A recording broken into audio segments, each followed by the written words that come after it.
आज की इस प्रेस वार्ता में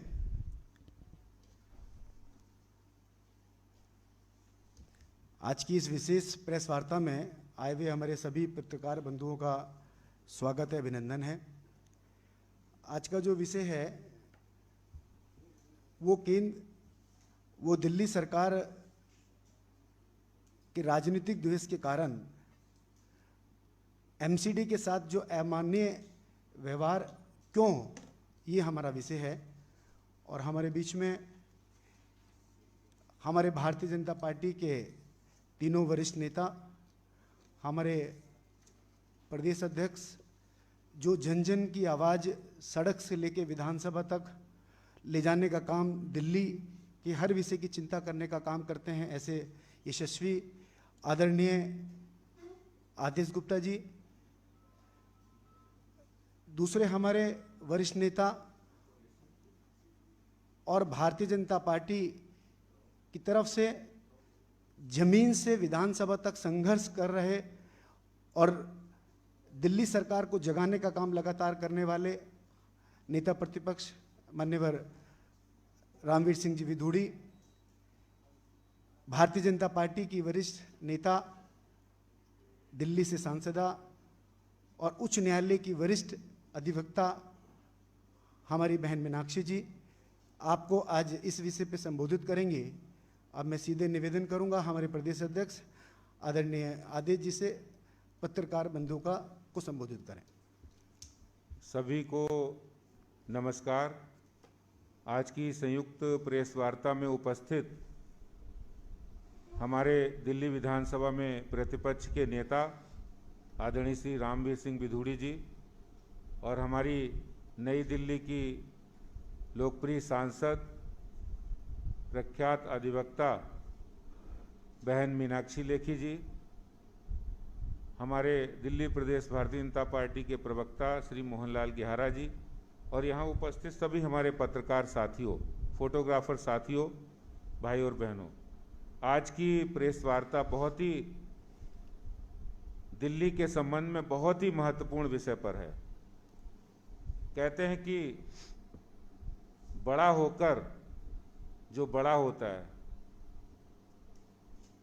बड़ा होकर जो बड़े जैसी रिस्पॉन्सिबिलिटी निभाता है, उसी को हम बड़ा कहते हैं। कुछ लोग ऐसे होते हैं जिन्हें पद तो बड़ा मिल जाता है लेकिन वो अपनी रिस्पॉन्सिबिलिटी बड़ी नहीं करते, वो हमेशा छोटे को दबाते रहते हैं और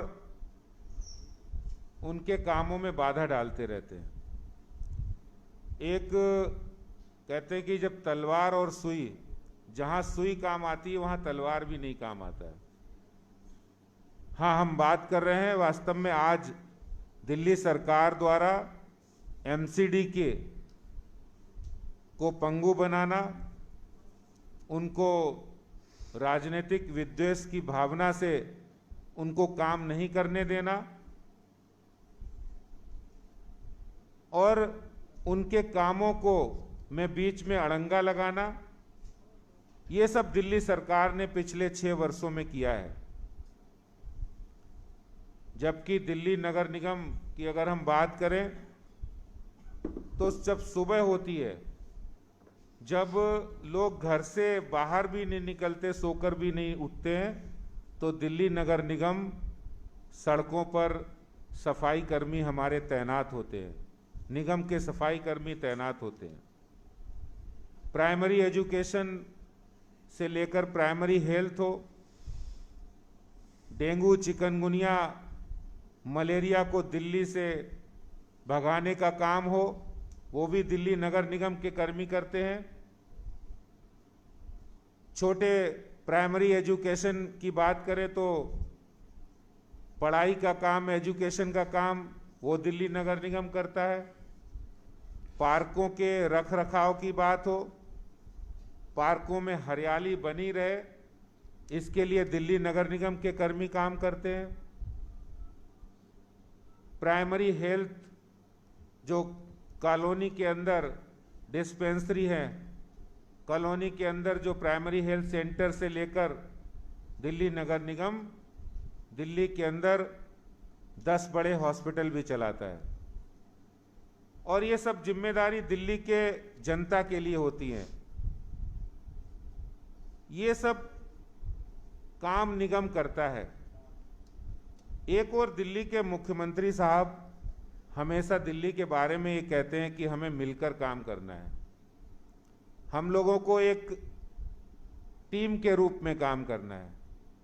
और एक तरफ कहते हैं कि दिल्ली को हमें सिंगापुर बनाना है, कभी वो कहते हैं दिल्ली को लंदन बनाना है, कभी दिल्ली को पेरिस बनाने की बात करते हैं। और जो बिल्कुल ग्रास रूट पर काम करने वाला निगम है, उस निगम की व्यवस्थाओं को खुद दिल्ली सरकार पंगु बनाए, तो इससे ज़्यादा कोई बेईमानी नहीं हो सकती है, इससे ज़्यादा कोई अपराध नहीं हो सकता है, इससे ज़्यादा कोई अमानवीयता नहीं हो सकती है। मुझे ध्यान है कि जिस समय दिल्ली में डेंगू चिकनगुनिया का कहर था, उस समय डीवीसी वर्कर, निगम के कर्मी, निगम की पूरी व्यवस्थाएं उसको दुरुस्त करने में लगी और डेंगू चिकनगुनिया पर दिल्ली में रोक लगाई।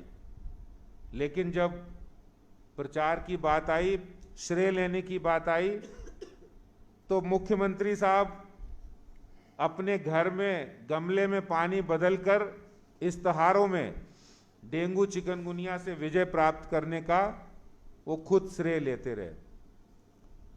तो ये सब बातें मैं आज इसलिए कह रहा हूं कि इस कोरोना महामारी के समय एमसीडी को स्ट्रेंथन करके, उसको मजबूत बना के दिल्ली की व्यवस्थाओं को और भी बेहतर किया जा सकता था।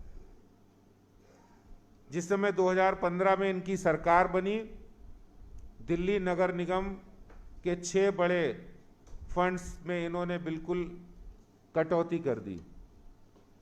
सफाई कर्मियों को सैलरी देने का, और साथ ही साथ दिल्ली के जितनी छोटी नालियां हैं, बरसाती नाले हैं जो कॉलोनी के अंदर हैं, जिसके अंदर बारिश से कॉलोनी में बाढ़ की स्थिति आ जाती है, ऐसी सब नालियों की साफ सफाई का एक फंड होता था, एक्सेल 3D8, उस फंड को इन्होंने जीरो किया।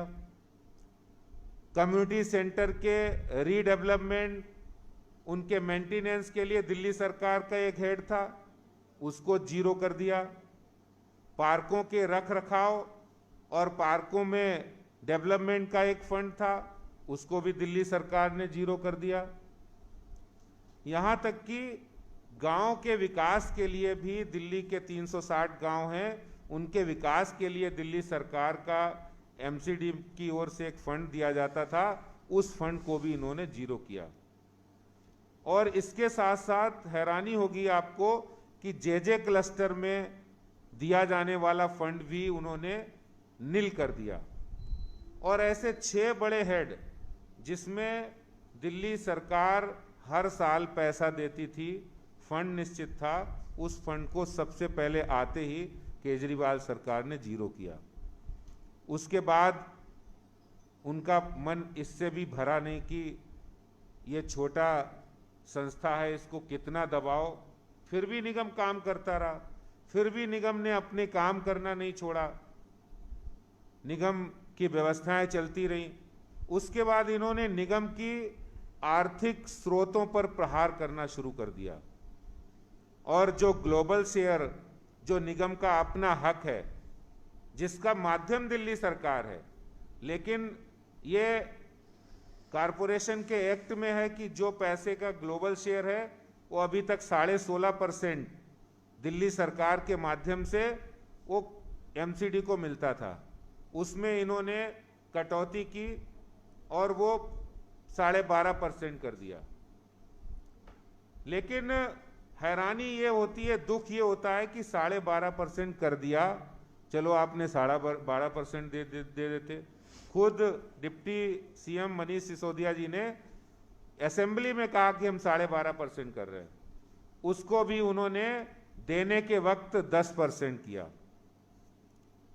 और ताज्जुब ये होता है कि जब आज से 6 साल पहले इनकी सरकार बनी थी, उस समय दिल्ली का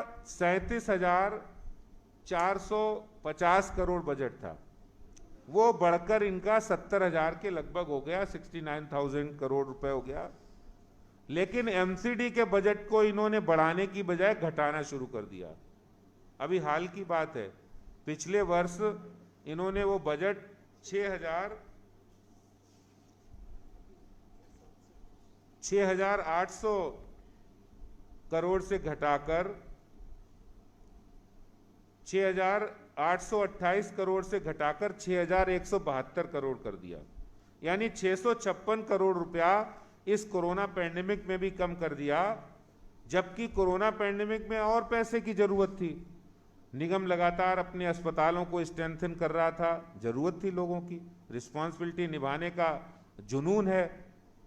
लेकिन दिल्ली के मुख्यमंत्री साहब को क्या राजनीतिक विद्वेष है, किस तरह अमानवीय व्यवहार, और वास्तविकता यह है कि वो दिल्ली नगर निगम के साथ जो अमानवीय व्यवहार कर रहे हैं वो एक तरह से उनका राजनीतिक विद्वेष है, राजनीतिक बदला है। ये राजनीतिक बदले की भावना आप भारतीय जनता पार्टी से करो, कोई दिक्कत नहीं, क्योंकि हम राजनीतिक पार्टी, हम लड़ाई भी लड़ेंगे और बात भी कहेंगे। लेकिन आप निगम को अगर आप पंगु बना रहे हैं तो इसका सीधा अर्थ है कि आप दिल्ली की जनता के साथ धोखा दे रहे हैं, दिल्ली की जनता के साथ अमानवीय व्यवहार कर रहे हैं, और ये दिल्ली सरकार लगातार कर रही है। मैं आज एक दिल्ली के मुख्यमंत्री साहब से प्रश्न पूछना चाहता हूं कि आप राजनीतिक द्वेष के कारण नगर निगम को आर्थिक रूप से अपंग क्यों बनाना चाहते हो? आखिर इसमें आपका क्या उद्देश्य है? क्या निगम कर्मी जो काम करते हैं, सुबह उठकर झाड़ू लगाते हैं, उनको तनख्वाह मिलने का हक नहीं है?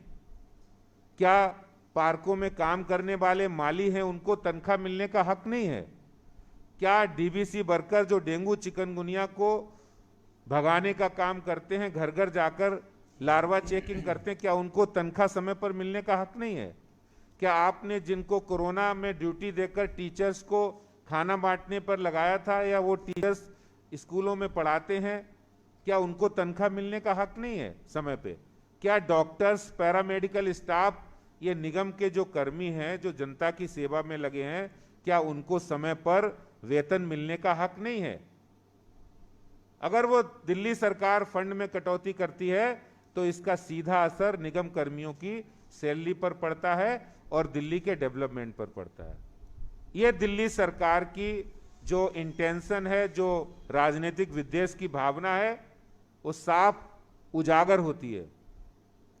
और इसी भावना के साथ उन्होंने इस कोरोना पैंडेमिक में जिस तरह से कोरोना योद्धाओं के साथ व्यवहार किया, कि आप एमसीडी के कोरोना योद्धाओं को ड्यूटी तो देते हैं कि आप कोरोना पैंडेमिक में सफाई कर्मी, जहां लोग डर रहे थे, लोग निकल नहीं रहे थे, वो सुबह सुबह आके ड्यूटी करते थे। जो हेल्थ वर्कर हैं, वो जो कोरोना से प्रभावित परिवारों के सैनिटाइजेशन का काम, उनको देखरेख करने का काम, ये सारा काम उन्होंने प्रशासन में अपने साथ लिया। निगम के कर्मियों को उन्होंने हेल्थ वर्कर को लिया, डीबीसी वर्कर को लिया, सफाई कर्मियों को लिया, टीचर्स को लिया, डॉक्टर्स को लिया। लेकिन अगर कोरोना के कारण उनमें से किसी योद्धा की मृत्यु होती है, वो शहीद होते हैं, तो साहब उसमें भेदभाव कर रहे हैं। दिल्ली सरकार, दिल्ली के मुख्यमंत्री, ये बताइए आपकी नजर में कोरोना योद्धा में भी फर्क है कि ये निगम का कर्मी है, ये दिल्ली सरकार का कर्मी है? हम वो बात तो करेंगे ही कि आप किस आधार पे कर रहे हैं, लेकिन निगम के लगभग 103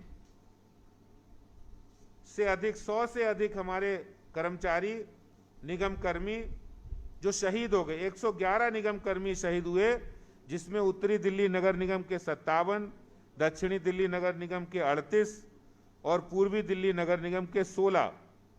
और इसमें सारे पैरामेडिकल स्टाफ था, डॉक्टर्स थे, शिक्षक, सफाई कर्मी और विभाग के निगम कर्मचारी थे। लेकिन ये बहुत दुखद है कि केजरीवाल सरकार इन्हें कोविड वॉरियर मानने से इनकार किया है, और उन्हें जो आपने 1 करोड़ रुपए कोरोना वॉरियर्स को सम्मान राशि देने की बात कही थी, ये निगम कर्मियों को आप क्यों नहीं दे रहे? मेरा दूसरा सवाल है कि नगर निगमों के कोरोना योद्धाओं की मृत्यु पर आप भेदभाव क्यों कर रहे हैं? क्यों भेदभाव कर रही है केजरीवाल सरकार? आपको जवाब देना पड़ेगा। आपका बहुत बहुत धन्यवाद। धन्यवाद अध्यक्ष जी। आज पूरी दिल्ली देख रही है कि किस तरह से आप नगर निगमों के कर्मचारियों, सफाई कर्मचारियों के हक के लिए लगातार लड़ाई लड़ रहे हैं।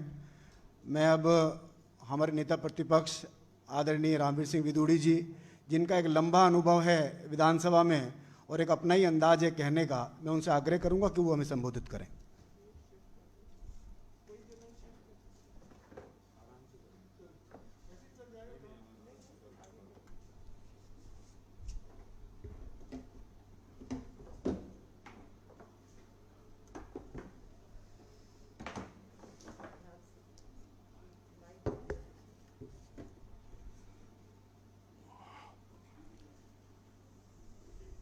दिल्ली प्रदेश भारतीय जनता पार्टी के सम्मानित अध्यक्ष आदरणीय श्री आदेश गुप्ता जी, हमारी बहुत ही लोकप्रिय सांसद और पार्टी की राष्ट्रीय प्रवक्ता आदरणीय बहन लेखी जी, प्रदेश के प्रवक्ता आदरणीय श्री मोहनलाल गैरा जी, मीडिया के सभी सम्मानित मित्रों, निगमों को बर्बाद करने के लिए अरविंद केजरीवाल और उनकी सरकार ने जो अपराध किया है, आज मैं उसकी चर्चा जरूर करना चाहूँगा। देखिए, जब कोरोना महामारी की दूसरी लहर आई तो अप्रैल के पहले सप्ताह में हमारी तीनों नगर निगमों ने दिल्ली के मुख्यमंत्री अरविंद केजरीवाल से आग्रह किया कि हमें हमारे हॉस्पिटल्स में कोविड सेंटर बनाने की अनुमति दी जाए। जो लोग कोरोना से पीड़ित थे वो अस्पतालों के बाहर धक्के खा रहे थे, उनको बेड्स नहीं मिल रहे थे, और अरविंद केजरीवाल ने केवल 18 अप्रैल 2021 को हिंदूराव अस्पताल में कोविड सेंटर खोलने की अनुमति दी। अन्य जिन हॉस्पिटल्स में कोविड सेंटर खोलने की अनुमति मांगी उसमें बालक राम अस्पताल, माता गुजरी देवी अस्पताल, पूर्णिमा सेठी अस्पताल, स्वामी दयानंद अस्पताल, इनको अनुमति नहीं दी गई। और 20 अप्रैल को जब दिल्ली में सबसे ज्यादा कोरोना के केसेज आए 28,000, उसके बाद दिल्ली प्रदेश के हमारे सम्मानित अध्यक्ष आदरणीय आदेश गुप्ता जी दिल्ली के सभी ऑनरेबल एमपीज को लेकर प्रदेश के जो हमारे माननीय संगठन महामंत्री सिद्धार्थन जी, लीडर ऑफ अपोजिशन को अपने साथ ले जाकर उनको मिले और बताया गया कि दिल्ली की स्थिति बहुत खराब हो रही है, इसलिए नगर निगमों के हॉस्पिटल्स में कोविड सेंटर खोलने की अनुमति दी जाए। अध्यक्ष जी के आग्रह के बाद देश के गृह राज्य मंत्री ने दिल्ली के लेफ्टिनेंट गवर्नर को आदेश दिया। उसके बाद इन हॉस्पिटल्स में जो है कोविड सेंटर खुल पाए। उसके बाद मेडिकल स्टाफ नहीं दिया गया, दवाइयां नहीं दी गई, ऑक्सीजन नहीं दी गई। तो मैं अरविंद केजरीवाल से पूछना चाहता हूं कि उनकी सरकार ने नगर निगमों के हॉस्पिटल्स में कोविड सेंटर खोलने की अनुमति क्यों नहीं दी? अरविंद केजरीवाल, इसका आपको जवाब देना पड़ेगा। मेरा दूसरा सवाल उनसे यह है कि भारत सरकार ने आदरणीय मोदी जी के नेतृत्व में 1 मार्च से पूरे देश भर में जो हमारे सीनियर सिटीजन्स हैं उनको वैक्सीन लगाने का कार्य शुरू कर दिया गया और हमारी तीनों नगर निगमों ने कहा कि हमारी जो डिस्पेंसरीज हैं, हमारे पास डॉक्टर्स हैं, नर्सेज हैं, सब सुविधाएं हमारे पास हैं, तो हमको कम से कम इन डिस्पेंसरी में वैक्सीन लगाने की अनुमति दी जाए। आप लोगों को हैरानी होगी कि ये जो अनुमति है वह 8 अप्रैल को दी गई। 1 मार्च को टीकाकरण का कार्य शुरू हुआ और यह अनुमति भी जब दिल्ली प्रदेश के अध्यक्ष एक बार नहीं 3 बार भारत के गृह राज्य मंत्री के पास गए तब यह अनुमति मिली। और मैं बधाई देना चाहता हूं तीनों नगर निगमों को कि उन्होंने 10 लाख लोगों को टीका लगाया। यह है दिल्ली म्युनिसिपल कॉरपोरेशन की परफॉर्मेंस। तो मैं उनसे पूछना चाहता हूं, या ये कहिए कि मैं दिल्ली के मुख्यमंत्री अरविंद केजरीवाल से पूछना चाहता हूं कि उन्होंने नगर निगमों के जो हमारे सेंटर्स हैं उनमें वैक्सीन लगाने की अनुमति क्यों नहीं दी। यह मेरा उनसे दूसरा सवाल है। तीसरी बात यह है कि कोर्ट के आदेश के बाद, दिल्ली हाई कोर्ट के आदेश के बाद अरविंद केजरीवाल ने 5वें वित्त आयोग की रिपोर्ट लागू नहीं की है, कोर्ट के आदेश का उल्लंघन किया है। और 5वें वित्त आयोग ने जो सिफारिश की थी, दिल्ली सरकार के पास जो कुल टैक्सेस का जो पैसा आता है उसमें से इन तीनों नगर निगमों का 17% शेयर था, हिस्सा था, वह नहीं दिया गया। इसके साथ साथ अब तो छठा वित्त आयोग के तो अभी इन्होंने गठन ही नहीं किया गया है और जो 5वें वित्त आयोग ने 171 जो सिफारिशें की थी उनमें से केवल 88 सिफारिशों को ही दिल्ली सरकार ने मंजूर किया। तो मैं पूछना चाहता हूं कि दिल्ली सरकार ने हाई कोर्ट के आदेश के बावजूद भी 5वें वित्त आयोग की सिफारिशों को क्यों नहीं लागू किया है, यह मैं आज जरूर अरविंद केजरीवाल से पूछना चाहता हूं।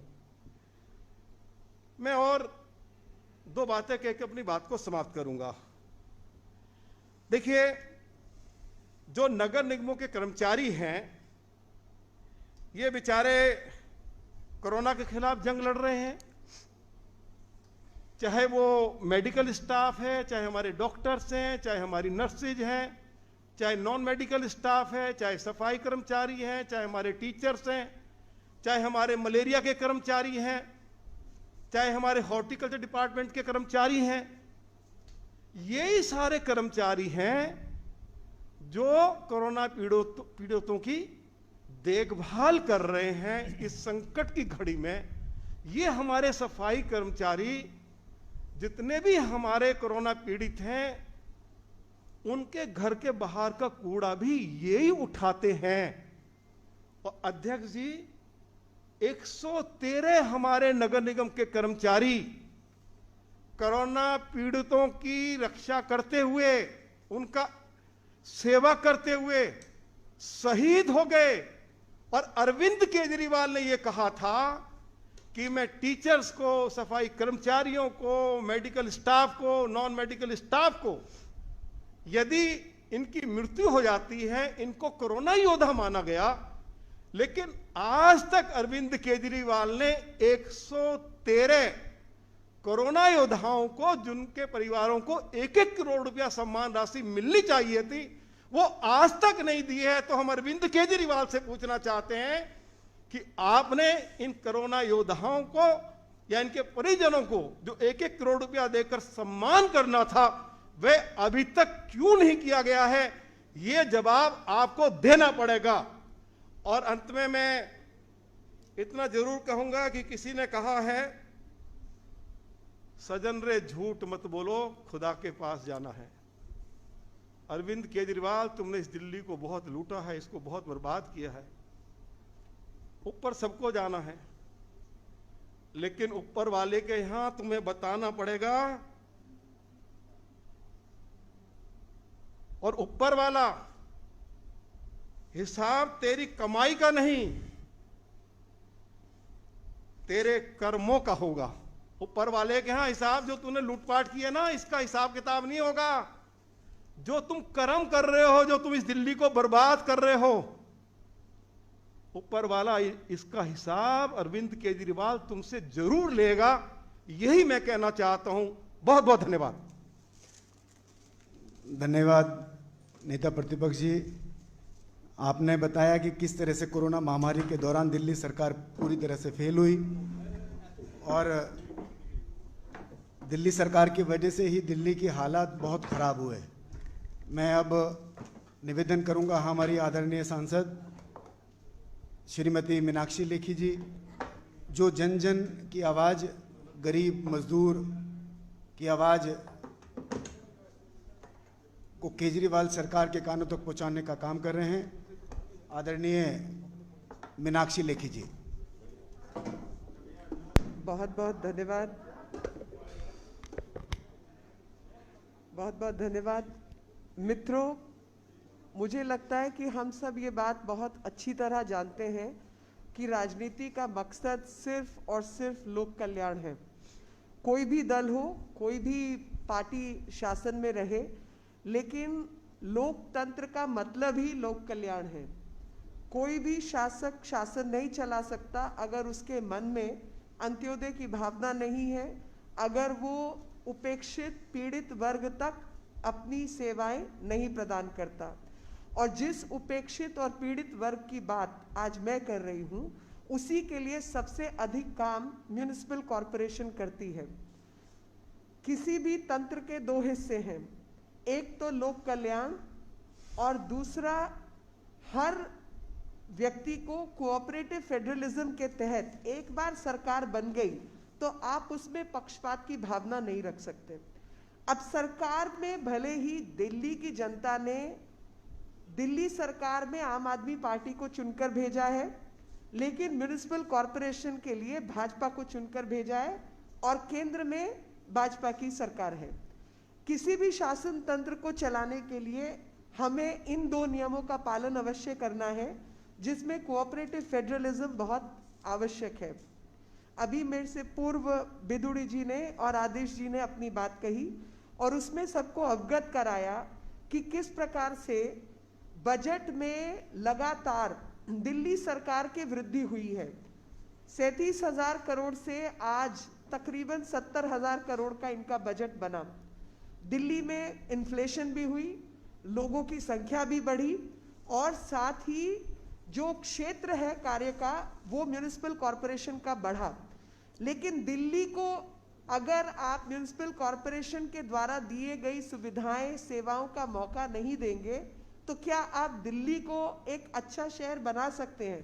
अगर दिल्ली में सफाई नहीं होगी और खास तौर पे जो कूड़ा नहीं उठाया जाएगा, जो दिल्ली में प्राइमरी स्कूल्स का एक तंत्र म्युनिसिपैलिटी चलाती है जहां पे गरीब से गरीब परिवारों के बच्चे पढ़ने के लिए जाते हैं, उनको वो शिक्षा नहीं मिलेगी, उनको 2 वक्त उनको मिड डे मील नहीं मिलेगी, उनको राशन नहीं मिलेगा।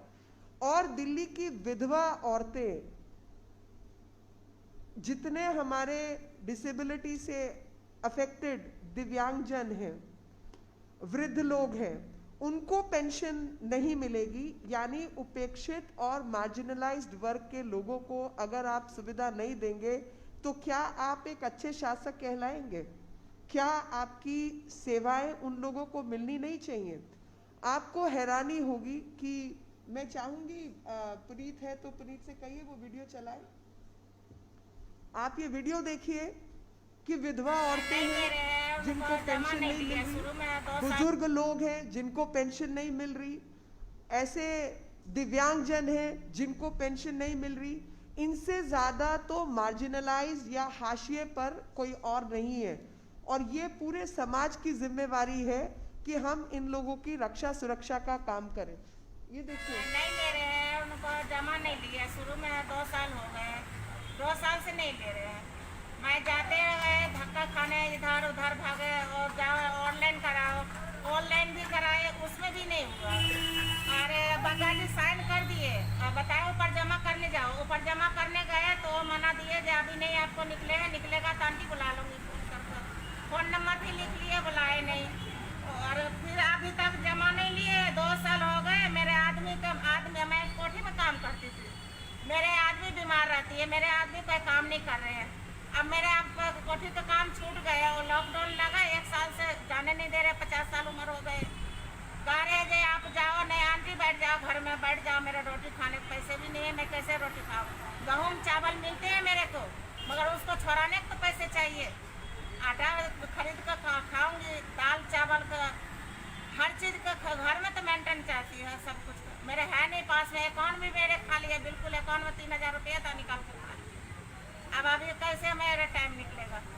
मेरे आदमी तो पैसे के साथ तो मेरा कोई जरूरत। 2 साल हो गए सर। किसी भी शासन की प्रथम जिम्मेवारी जो है वो कल्याणकारी योजनाएं होती हैं। वेलफेयर स्टेट का मतलब ही, तो जो शासक कल्याणकारी योजनाओं के तहत कल्याण का, जन लोक का और लोकतंत्र को स्थापित करने का काम नहीं करे, क्या उसको अधिकार है शासक बने रहने का?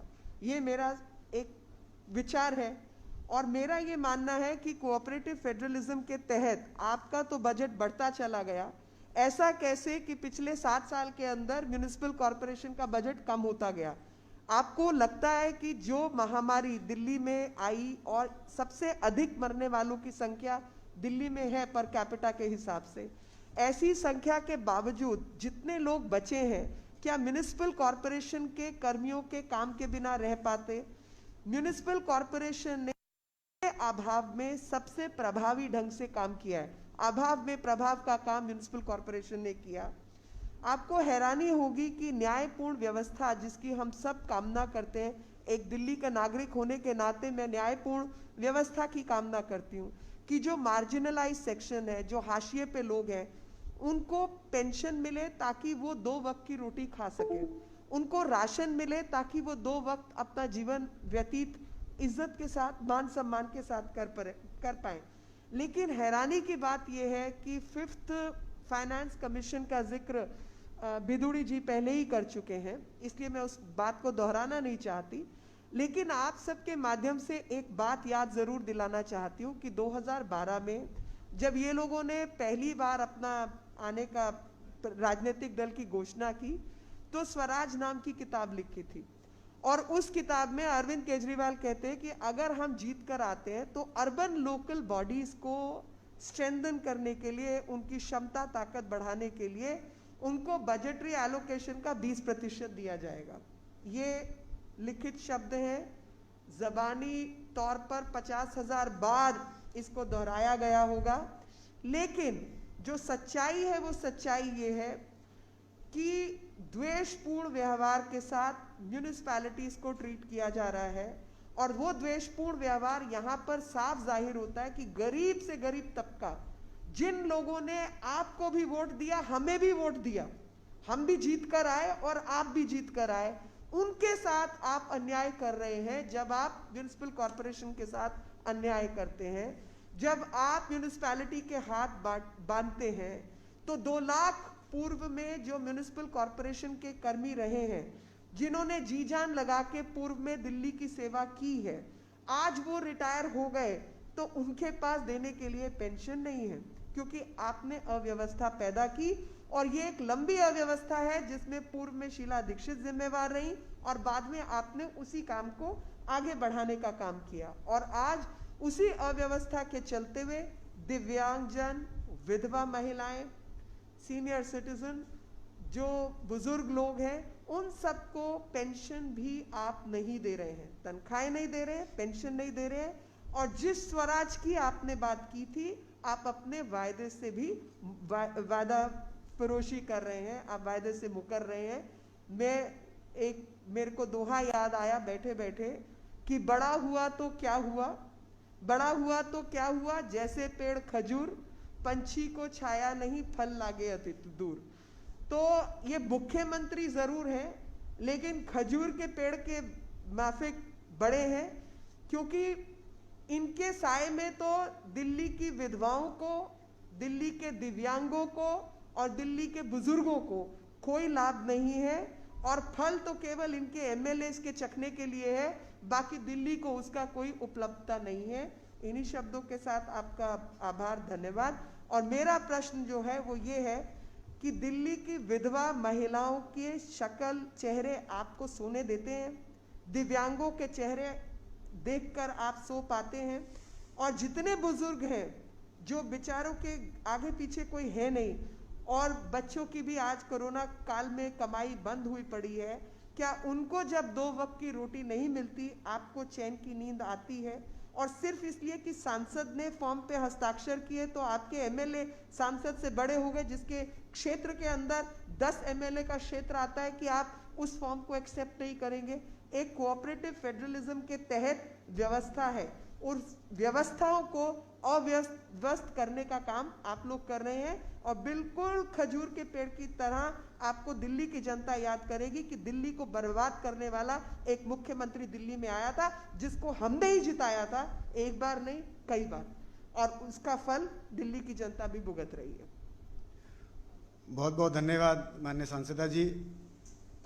आपने दिल्ली के अंदर जो हमारी विधवा बहनें हैं, हमारे वृद्ध हैं और जो दिव्यांगजन हैं उनकी पेंशन मिले उसकी आवाज़ उठाई अध्यक्ष जी के नेतृत्व में। मैं अब एक बार हमारे जो जितने पत्रकार बंधु हैं वो अपना प्रश्नकाल करें। मैं एक छोटी सी बात जरूर कहूँगा आपके विषय में। सामने जो हमारे पत्रकार हैं साथियों, ये जो अध्यक्ष जी के नेतृत्व में दिल्ली भाजपा जन जन तक आवाज़ पहुँचाने का काम कर रही है, ये आपके भरोसे ही और आपकी मदद से ही पूरी हो रही है। मैं अब निवेदन करूँगा पत्रकार बंधुओं से कि अपना प्रश्न अगर यदि कोई हो तो बात पूछे।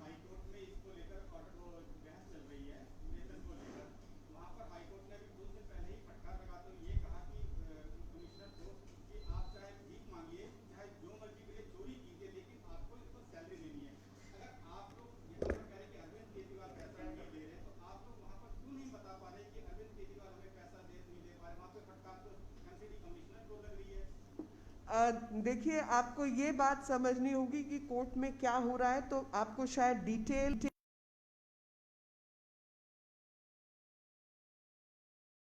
और वो भी अखबारों के द्वारा जो अखबार में पढ़ा गया है। कोर्ट के भीतर शायद कुछ और हुआ है, क्योंकि ये कंटेम्प्ट में भी है, और कंटेम्प्ट इनका है कि जो 13,000 करोड़ अगर एमसीडी ने मांगा और वो 13,000 करोड़ इन्होंने नहीं दिया, वो भी साथ में चल रहा है। और जहां तक दिल्ली की अव्यवस्था है, जैसे मैंने पहले कहा कि शीला दीक्षित जी की सरकार उसके लिए जिम्मेवार रही, और अब केजरीवाल ने उसको और मुखर रूप से बढ़ाया। आपको हैरानी होगी जानकर कि दिल्ली में कुछ दुकानें होती थी जो कि म्यूनिसिपल कॉरपोरेशन की प्रॉपर्टी थी, और उससे म्यूनिसिपल कॉरपोरेशन को लाइसेंस फीस सालाना आती थी।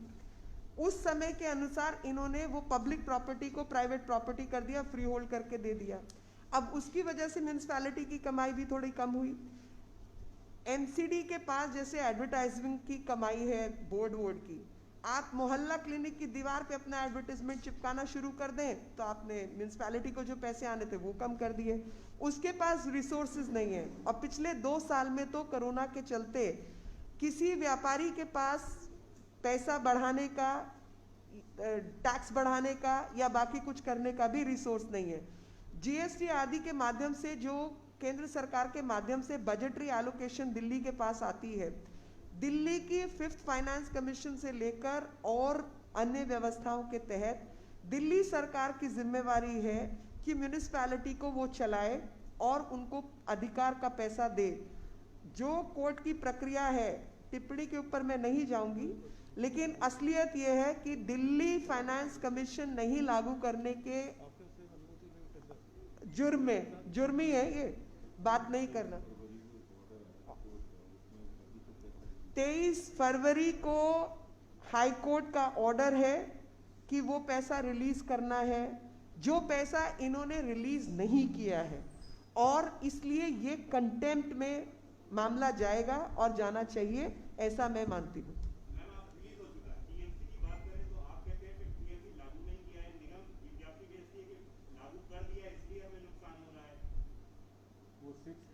सिक्स्थ की बात है जी।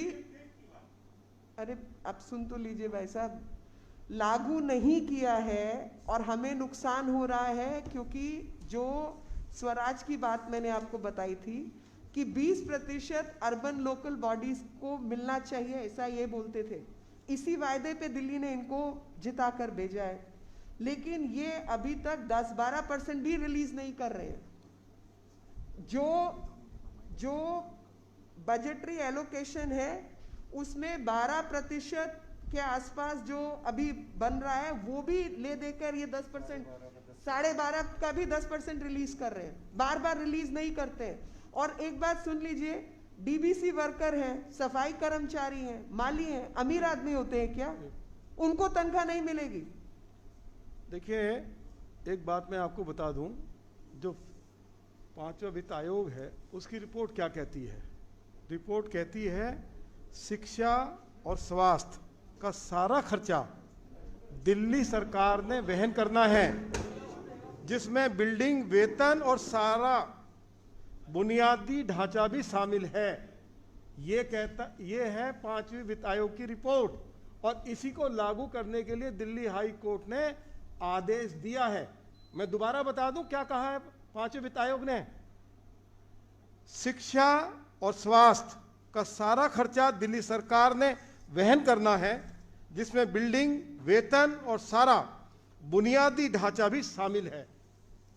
कहां कर रहे हैं? कहां वेतन दे रहे हैं? कहां शिक्षा और स्वास्थ्य के ऊपर खर्च कर रहे हैं? मैडम, कल आम आदमी पार्टी ने प्रेस कॉन्फ्रेंस करके कहा कि कोर्ट ने म्युनिसिपैलिटी के जमीन को जब्त करके तनख्वाह देने की बात कही है, और वो उस बात पे ये उनका ऑफिशियल स्टेटमेंट पार्टी द्वारा। तो ये आप बता दीजिए कि म्युनिसिपैलिटी, इसका मतलब दिल्ली सरकार का हिस्सा नहीं है। आप जब कोई जो कहते हैं कि फैमिली सिल्वर को बेचने वाली बात, अब जो 2 लाख कर्मी यहाँ पे काम करके गए हैं उनको तो परिवार को पेंशन मिलना चाहिए, आप भी मानते हैं, मैं भी मानती हूँ। क्या वो एमसीडी की जिम्मेवारी है? और अगर एमसीडी की जिम्मेवारी थी और एमसीडी एक अलग सरकार है, तो आपने कोरोना काल में उस सरकार के आदमियों को इस्तेमाल कैसे किया? ये बताइए। ये दो मुही बात हुई या नहीं हुई?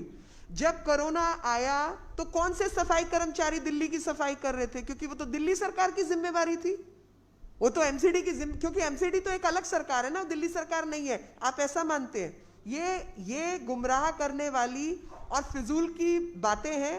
कोर्ट के अंदर कौन वकील खड़े हैं वो एक अलग विषय, और क्या बात है वो एक अलग विषय। लेकिन मैं मुख्य तौर पर यह मानती हूं कि दिल्ली की हर समस्या, अगर दिल्ली की सरकार है तो वो दिल्ली सरकार का काम है उस समस्या को निपटने का, क्योंकि ये समस्या बहुत लंबे समय से खड़ी की गई है और जिसके लिए भी उस समय की दिल्ली सरकार जिम्मेवार है, और आज की दिल्ली सरकार ने उसको सुलझाने का कोई प्रयास नहीं किया।